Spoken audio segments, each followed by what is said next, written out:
मेरी 19 साल की कुंवारी दीदी कई सालों बाद घर आई थी। वह दूसरे शहर में जॉब करती थी। उसके आने के बाद से वह हमेशा मेरे आसपास घूमती रहती थी। एक दिन जब मम्मी पापा घर पर नहीं थे, तब मैंने गलती से जीन्स की चेन को गलत जगह पर फंसा दिया। तब दीदी मेरी मदद के लिए आई, लेकिन उसके बाद उसका अजीब तरह से मुझे अनचाहे जगह पर छूना शुरू कर। और मैं 10वीं में पढ़ता हूँ। मेरी दीदी कई सालों बाद हमारे घर आई थी। वह 19 साल की थी और अभी तक उसकी शादी नहीं हुई थी। मेरे मम्मी पापा दोनों जॉब करते थे। दोपहर को स्कूल से घर आने के बाद मेरी देखभाल करने के लिए घर पर कोई नहीं होता था, इसलिए पापा ने दीदी को हमारे घर बुला लिया था।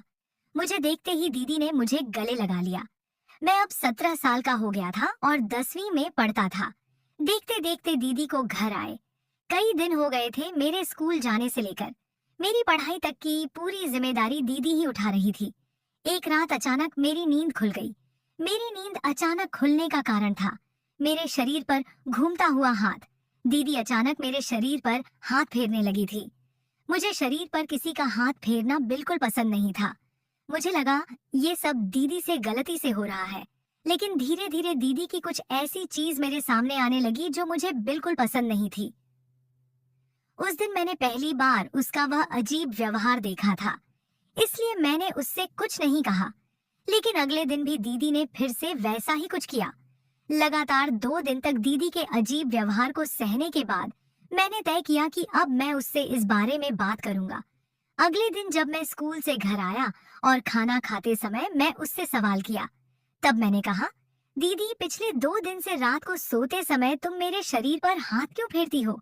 क्या तुम्हें कोई बुरा सपना आता है? जैसे ही मैंने दीदी से यह सवाल किया, उसके चेहरे के हाव भाव बदल गए थे।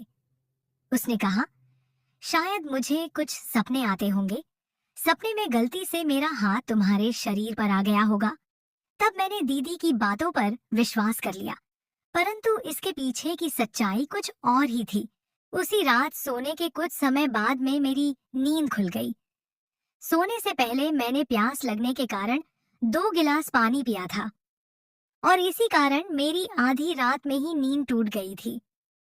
और मैं उठा और देखा कि दीदी मेरे पास नहीं थी। मुझे लगा कि वह बाथरूम में होगी, लेकिन वह कमरे के बाथरूम में भी नहीं थी। तब मैं दीदी को ढूंढने की सोचा। फिर मैं कमरे से बाहर निकलकर चारों ओर नजर दौड़ाई। तब दीदी मुझे मम्मी पापा के कमरे के बाहर दिखी। पापा के कमरे में झांक रही थी। वह वहां क्यों झांक रही थी, यह मुझे भी समझ में नहीं आ रहा था। तब मैंने दीदी की ओर जाने की सोचा, पर तभी वह मेरे कमरे की ओर पलट गई। अगर मुझे दीदी देख लेती तो उसे लगता कि मैं उसका पीछा कर रहा हूँ, इसलिए दीदी के देखने से पहले ही मैं अपनी जगह वापस जाकर सो गया। कुछ ही देर में दीदी भी कमरे में आ गई। वह अपनी जगह सो गई। उसका वही अजीब व्यवहार फिर से शुरू हो गया था। वह फिर से मेरे शरीर पर हाथ फेरने लगी। दीदी ऐसा व्यवहार क्यों कर रही थी, यह मुझे समझ नहीं आ रहा था। दीदी मेरी पढ़ाई करवा रही थी। जब भी मेरी पढ़ाई करवा रही थी तो मैंने उससे सवाल किया, दीदी तुम इतनी सुंदर हो, फिर भी तुम्हारी शादी क्यों नहीं हुई? तब चुपचाप मैं पढ़ाई करने लगा। अब मेरी दीदी खुद को दर्पण में ऐसे निहार रही थी जैसे वह 14-15 साल की लड़की हो। दीदी का खुद को निहारना कब तक खत्म होगा, इसकी प्रतीक्षा करते हुए मैं कमरे के बाहर खड़ा हो गया। लेकिन वह तो खुद को हीरोइन समझकर और भी ज्यादा देख रही थी। कभी वह अपने संतरे को अपने हाथ से निकाल कर देखती तो कभी कमर को। इतने में मैं कमरे में चला गया।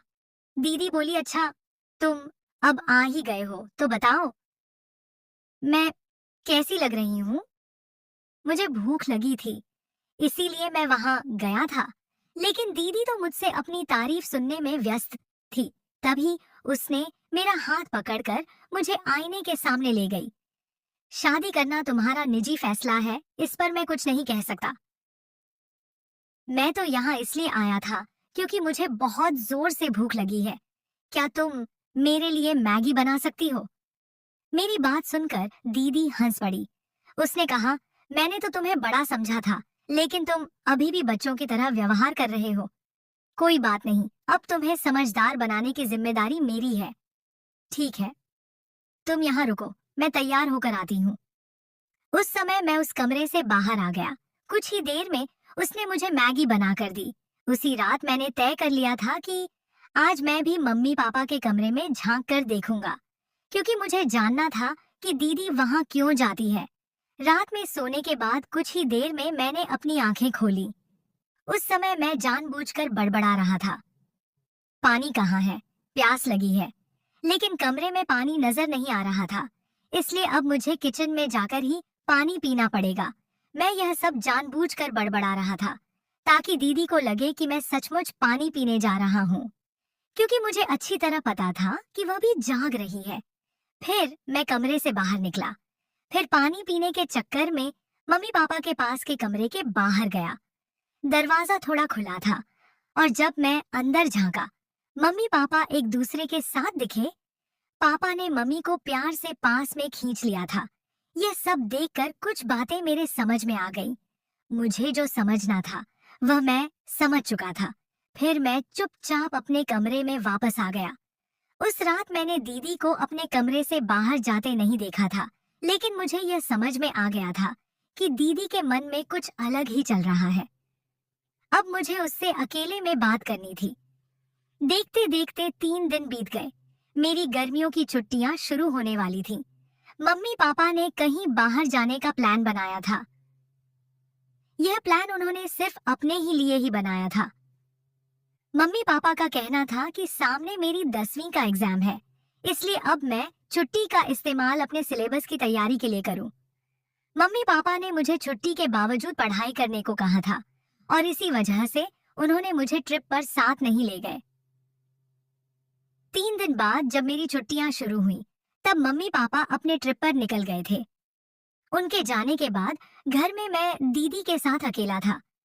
उस दिन घर में कोई नहीं था, तो मैंने दीदी से सवाल किया। मैंने उनसे कहा, दीदी अब तुम्हें भी शादी करने की इच्छा होती होगी ना? यहाँ आने के बाद से माँ पापा को साथ में देखकर तुम्हें भी लगता होगा कि तुम्हें भी कोई ऐसा चाहिए, सबदैज काश है, जो तुमसे प्यार करे। जैसे ही मैंने सवाल किया, उसकी आंखों में आंसू आ गए। वह बोली, गौरव, तुमने सच में मेरे दिल की बात पहचान ली। लेकिन दीदी ने रोते रोते मुझे गले लगा लिया। वह कहने लगी, मैं तुम्हें छोटा समझ रही थी, लेकिन तुम बिल्कुल छोटे नहीं हो। तुम्हारी समझदारी की बात सुनकर मुझे तुम्हारे अंदर का एक बड़ा आदमी नजर आ रहा है। क्या तुम्हें सच में लगता है कि मुझे ढेर सारा प्यार करने वाला मुझे मिलेगा? इतना बोलकर तैयार होने लगी। दीदी को स्टाइलिश कपड़े में देखकर मैं उसे देखता ही रह जाता।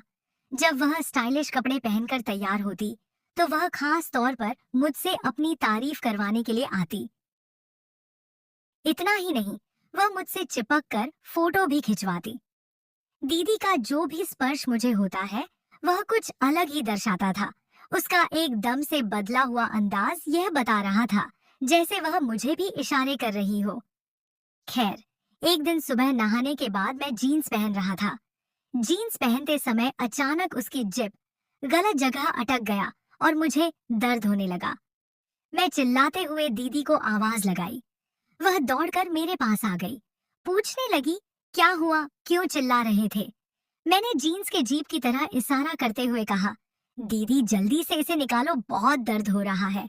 दीदी ने मेरा हाथ से पकड़कर धीरे धीरे चैन से निकलने लगी। मैं शर्म से लाल हो गया। मैंने कहा, दीदी मुझे शर्म आ रही है। जब उसने समझाते हुए कहा, अभी के लिए शर्म को अलग रखो, नहीं तो तुम हमेशा के लिए परेशानी में पड़ जाओगे। अब तुम्हारी मम्मी तो घर पर नहीं है। फिर मैंने अपनी आंखें बंद कर लिया और उसे मेरी मदद करने दी, क्योंकि उसके अलावा मेरे पास कोई और विकल्प नहीं था। कुछ ही देर में उसने मुझे मेरी परेशानी से राहत दिला दी। लेकिन उसके बाद से दीदी की नजर मेरे प्रति बदल गई। जब उसने मेरी मदद की, तो अनजाने में उसका स्पर्श गलत जगह हो गया था। मेरी मदद करने के बाद वह मुझे एक अलग नजर से देखने लगी। उसने कहा, गौरव, मैं तो तुम्हें इतने दिनों से बच्चा समझ रही थी, लेकिन तुम तो 17 साल की उम्र में ही बहुत बड़े हो गए। दीदी जो कुछ भी कह रही थी, मैं सब समझ रहा था। उस समय मेरे चेहरे पर खुद ब खुद मुस्कान आ गई।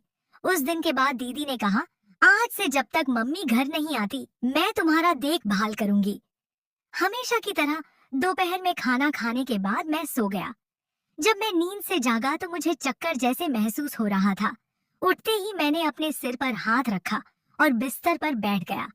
कुछ समय बाद दीदी मेरे कमरे में आई। उसके चेहरे पर एक अजीब सी मुस्कान थी।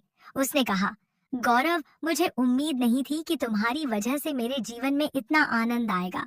दीदी की बात मुझे समझ नहीं आ रही थी। मैंने उसकी बातों पर सिर हिला दिया क्योंकि मैं अपने ही ख्यालों में खोया हुआ था। दीदी ने कहा, तुम फ्रेश होकर आओ, हम मजे करेंगे। मैं फ्रेश होकर कमरे से बाहर गया। तब दीदी ने फोन में मेरी पसंद के गाने लगाए थे। इससे पहले दीदी ने कभी मेरी पसंद के गाने नहीं सुने थे। उसे डीजे के गाने बिल्कुल पसंद नहीं थे। लेकिन उस दिन मेरे साथ कपल डांस करने लगी। दीदी इतनी खुश क्यों थी, ये मुझे समझ नहीं आ रहा था। उस दिन के बाद जैसे जैसे दिन गुजरते गए, दीदी मुझे खुश दिखाई देने लगी। लेकिन दोपहर में जब भी मैं सोकर उठता, मुझे बहुत थकान महसूस होता। सोकर उठने पर वह मुझे हमेशा एक ही बात कहती, तुमने आज मुझे बहुत खुश किया। मैं उसे किस तरह से खुश कर रहा था, ये मुझे समझ नहीं आ रहा था। लेकिन जो तकलीफ मुझे हो रही थी, वह मुझे अच्छी लगने लगी थी। शुरू में मुझे वह सब कुछ अच्छा लगने लगा, लेकिन मुझे समझ नहीं आ रहा था कि ये सब क्यों हो रहा था। कुछ दिन बाद मम्मी पापा घर आ गए। अचानक एक दिन मुझे बहुत चक्कर आने लगे और फिर घर वालों ने मुझे अस्पताल में भर्ती करवा दिया। अचानक मुझे क्या हुआ, ये मुझे भी समझ नहीं आया। जब मैं आईसीयू से बाहर आया तो डॉक्टर ने खुद मुझसे बातचीत की। पिछले 1 महीना में मेरे साथ क्या क्या हुआ और क्या नहीं, यह डॉक्टर ने मुझे विस्तार से पूछा। मेरे साथ बातचीत के बाद डॉक्टरों को मेरे दुख का पता चला। डॉक्टर ने मुझे बताया कि तुम बहुत कमजोर हो चुके हो। इतनी कम उम्र में वो सब करना सेहत के लिए अच्छा नहीं है। डॉक्टर का यह बात सुनकर मैं दंग रह गया। मैंने तो किसी से साथ वो सब किया नहीं है। फिर डॉक्टर साहब ऐसा क्यों बोल रहे हैं? फिर अचानक से मेरा ध्यान दीदी की इस बात पर चला गया। आज तुमने मुझे खुश कर दिया। मैं तुम्हें बच्चा समझती थी, पर अब तुम बड़े हो गए हो। अब धीरे धीरे मुझे समझ आ रहा था कि मैं कैसे इतना कमजोर होते जा रहा था। अगर आप अपने बच्चों को इस तरह की मानसिक बीमारियों से बचाना चाहते हैं, तो बच्चों के साथ दोस्त की तरह रहा करें, रोज उनसे बातें करें, सहारे झेगा, उन्हें कभी कभी बाहर घुमाने ले जाएं। हर माता पिता के लिए उनके बच्चे सबसे बड़ी संपत्ति होते हैं।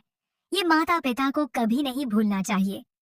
तो दोस्तों, ये थी हमारी आज की छोटी सी कहानी।